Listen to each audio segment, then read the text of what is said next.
Hi friends, welcome back. The time has come and the painting is done. I had a grand time with this one. It was terrifying, but you know what? I did it. I started over and it looks super cool. And honestly, I can't wait to show you how I got here and really talk about how much fun this thing was because it was great. Shall we get into it? So last time we left off with having most of the background and a bit of the midground done.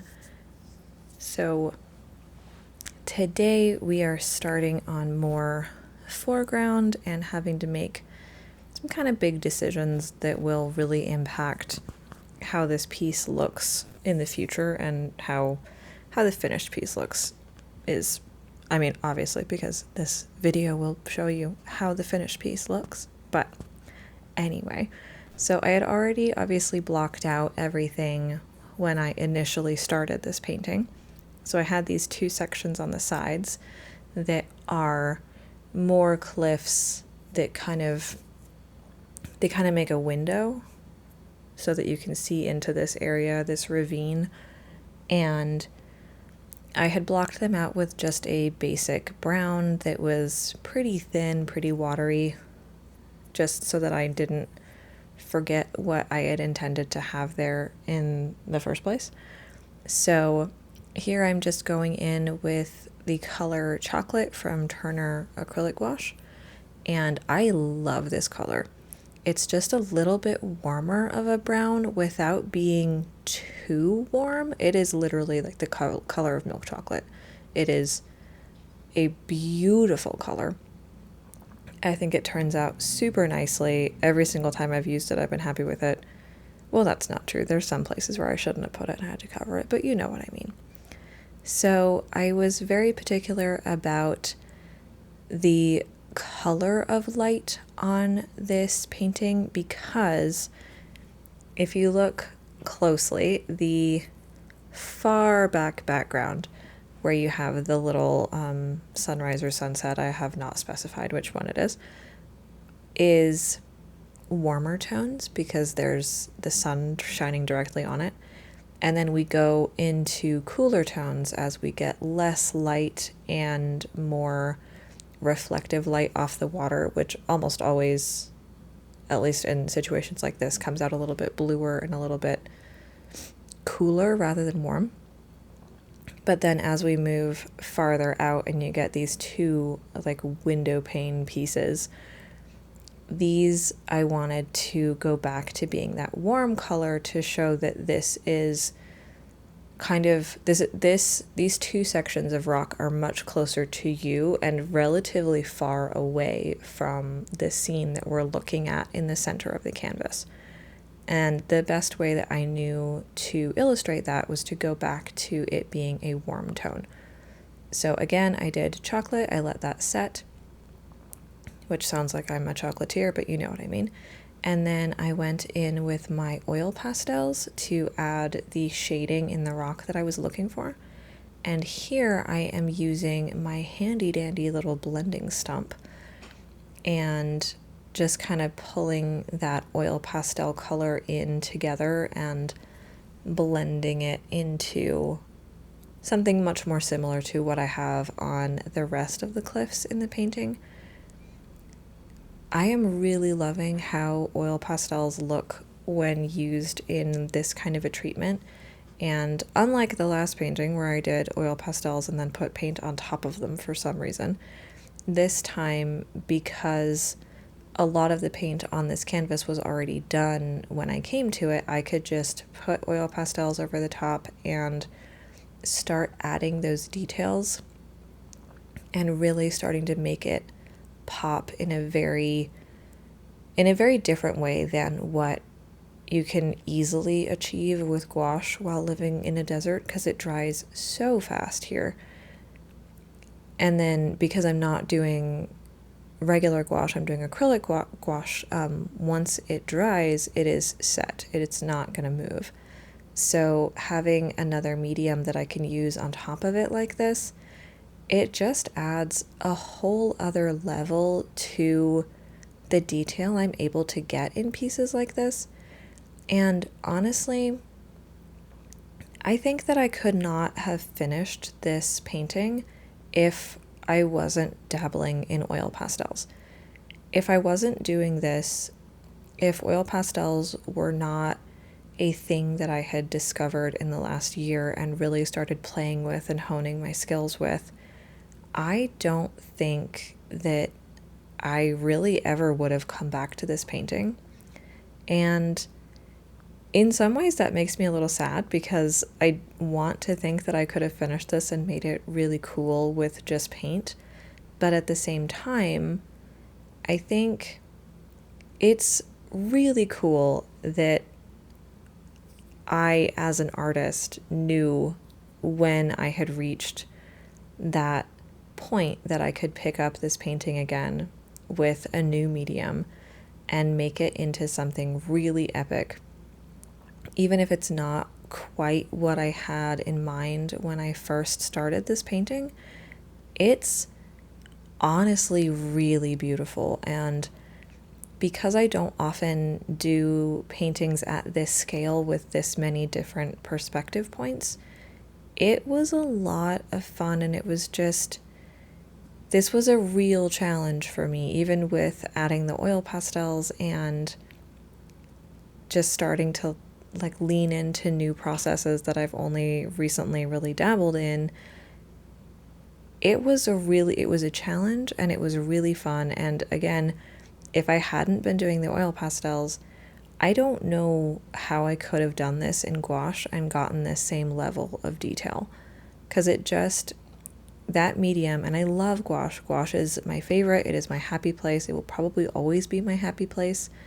But there are some things that it is not super good at. And this kind of detail where it's not super sharp and you want it to be that just little bit fuzzy and a little bit near, I don't want to say faded, but I like fuzzy. We'll stick with fuzzy. That little bit fuzzy. Oil pastels just do such an amazing job with this kind of treatment. And I mean, you can see just how quickly that all came together, and it came out really, really nice. You have those sections of shadow and the sections of light, and I could do multiple colors and just blend them together with the blending stump.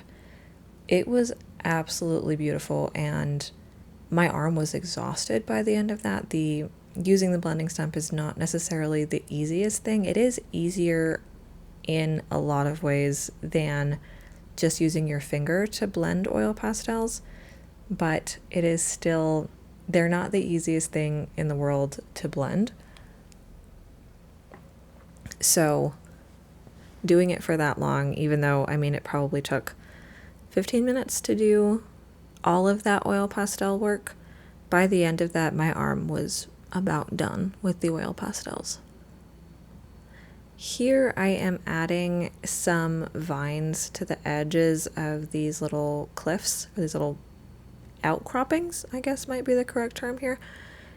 It's not super evident from the video what I'm doing. I filmed a lot more of this than what I'm going to keep in this video, just because there's such tiny details that I felt like you really can't see what I'm doing. But what I'm doing here is I am adding some vine details to just add a little bit more life to these two outcroppings, because I did do them as pretty much just rock, and I did want to make it clear that there is life on these. And in landscapes like this, it is pretty rare to have just a rock without something growing on it, especially if it's this close to water. You just really expect to see more living things. So again, here I have a little bit of a light green, and I am adding that. It's kind of like a light aqua green, I would say. And I'm adding that onto some of these rocks as a little bit of moss. Again, not super visible on the video. I would have liked for it to have showed up a little bit more. At some point, I'll have to get a new camera. Y'all know how it is. This is what we have for now, and we make do with what we have. But in person, this definitely adds a lot more to it, and I think prints of this one will actually be super pretty. I am looking forward to seeing how those turn out. I am, in fact, still working on the website and getting prints figured out. It is kind of on hold at the moment, just with having so many life expenses and obviously inflation being kind of crazy right now. But we are working on it, and I've got photos of everything. We're working on getting stuff turned into prints. So if there are paintings that you guys want as a print, just leave me a comment or send me an email. My email is in the description box, and I can give you more information that way. But now, here I am starting on more of the intricate details that will finish off this piece. So I am starting on the planty friends that will take up a lot of the foreground sections. Obviously, there's that section off to the right that is just pretty flat viridian green. I will be adding plants to that, don't you worry. At this point, while I'm painting, I haven't really decided what I'm going to have as a focal point. Obviously, I always do a critter of some kind. I'll do foxes, obviously, most often. I do badgers, I've done mice, I've done all sorts. Obviously, you can't do a mouse on this one because you're not going to be able to see it. But originally, this painting had been earmarked as having a dragon on it. This was supposed to be my first big full-scale dragon piece, and the more that I worked on it this time, the less I really wanted it to be a dragon piece. It didn't feel like it was supposed to be a dragon piece, so I was kind of undecided on whether I was going to leave it with no animal figure, whether I was going to add something nearer the end. I knew where I wanted to be, where I wanted the animal to be if I was going to add something, but at this point, while I'm working on all the plant shapes, it just felt like maybe it was better if I just work on plant shapes for a minute and kind of ponder what I had in mind. Obviously, you'll see what I did eventually end up adding to this piece, because, of course, I can't not do a critter. I thought about maybe making this one of my first that didn't have an animal on it, but with how cool this piece was turning out, it felt like it was a slight to not have an animal on it. I don't know, it just felt wrong. So I was going to have to put an animal of some kind. And it did take me a while to figure it out. But I had a few different reference photos for what I wanted as far as plant life, and I think they turned out a little bit closer to looking like palm trees than what I wanted, but there are these little plants that kind of look like a palm tree, but they're miniature, and that's what I was going for. So they're not as big as a palm tree, but they're not as small as like the weeds in your backyard. They're a decent size little plant. I can't remember what they're called. I should have written it down so I could tell you in this video. But that's what I'm painting in here, and I wanted those to kind of offer a little bit more scale reference, because this section of the painting is supposed to be relatively close to where you are. So you should be able to see everything in decent clarity, and it should be, it should be relatively easy to tell what everything is. But it's still far enough away that would allow for a little bit of blur. I don't even know. I had plans, basically, is what I'm saying. I had plans, and those plans involved plant shapes. So I think that's probably what I spent the most time on since coming back to this painting, was figuring out what I wanted for plants, how I wanted those plants to look, and then kind of just where to put them, what colors to have them, and how to intersperse the plants with the animal, because I don't want the plants to be the wrong scale in relation to whatever animal I ended up putting on here. Obviously, everything needed to be scaled correctly, and with doing something on this grand a scale that I really haven't messed with before, it was much more of a challenge figuring out how to do those plants in a way that it was going to make sense and not just feel weird or just disproportionate. So again, I just spend a lot of time putting in all these little details. I'm going with, it's a pretty similar color to what I used in the water. It's again kind of just a aqua-y, bluey green. And I think that that worked really beautifully for the plants because again, plant life has that very cool tone when you're not in a lot of sunlight and you're close to water. It just ends up with that much cooler tone.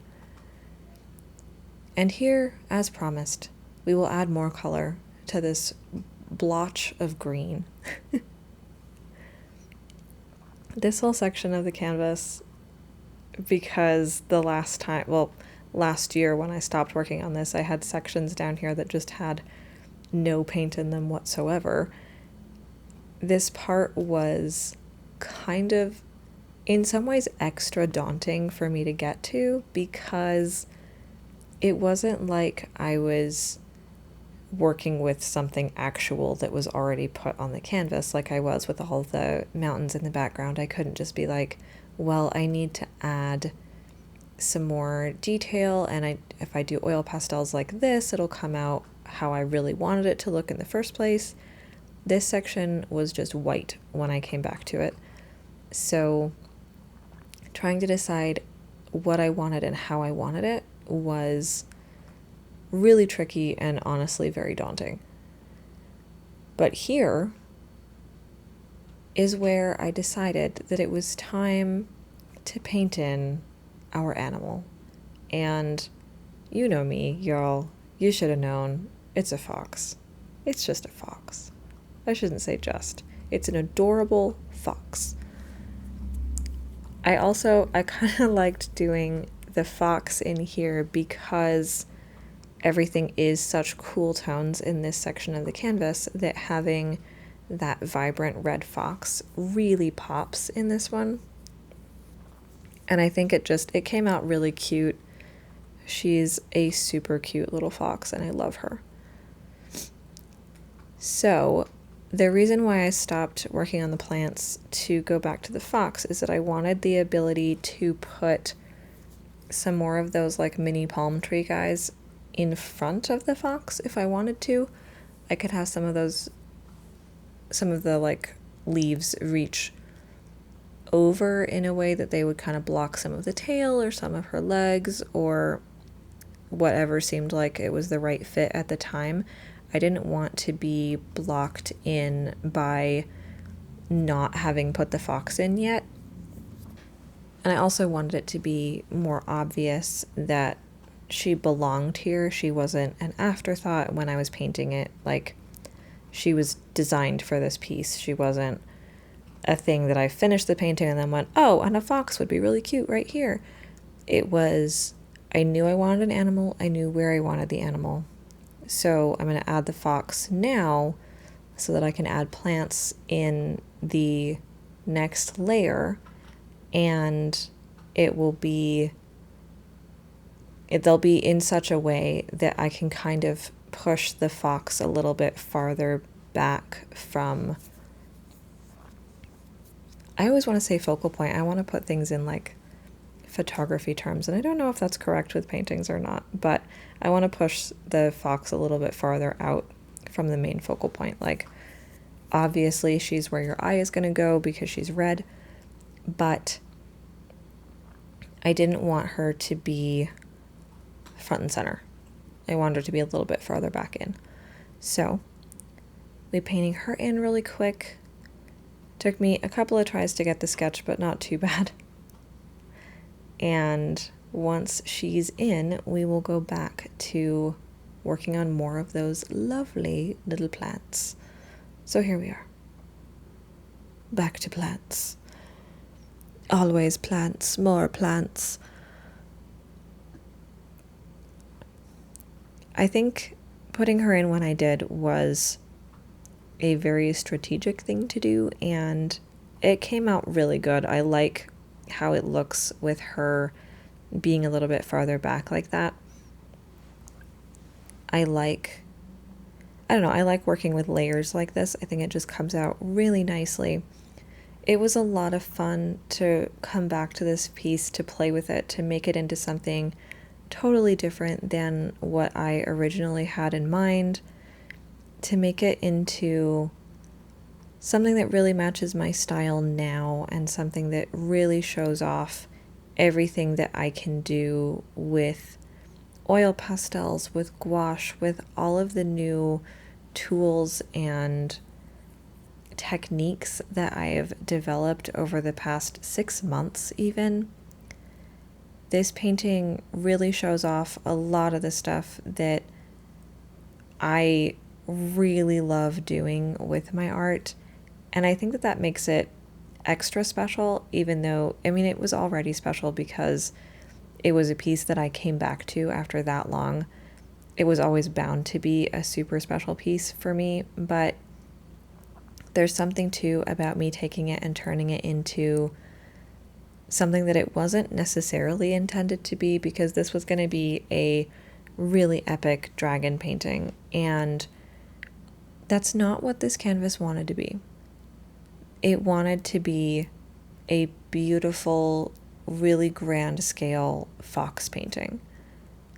This painting it will always be one that I am incredibly proud of. I love how this turned out. I cannot get enough of looking at it, honestly.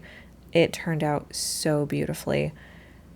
This whole bottom section here, I decided to add some plant shapes, but not too many plant shapes, because I didn't want it to be too distracting from the fox. So I have more of the suggestion that there are plants here than actually painting individual little plants and making it more of a thing.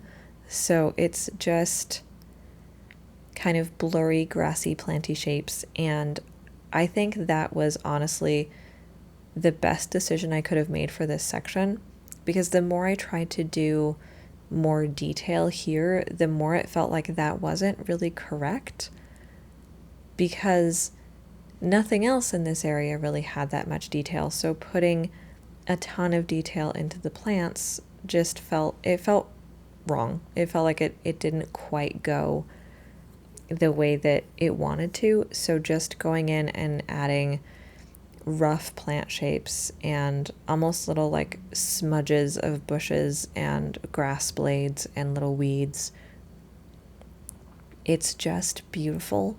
And I love how this whole section turned out. I love having the little fox sitting on the rock and a little sniffing over the edge. It's so beautiful.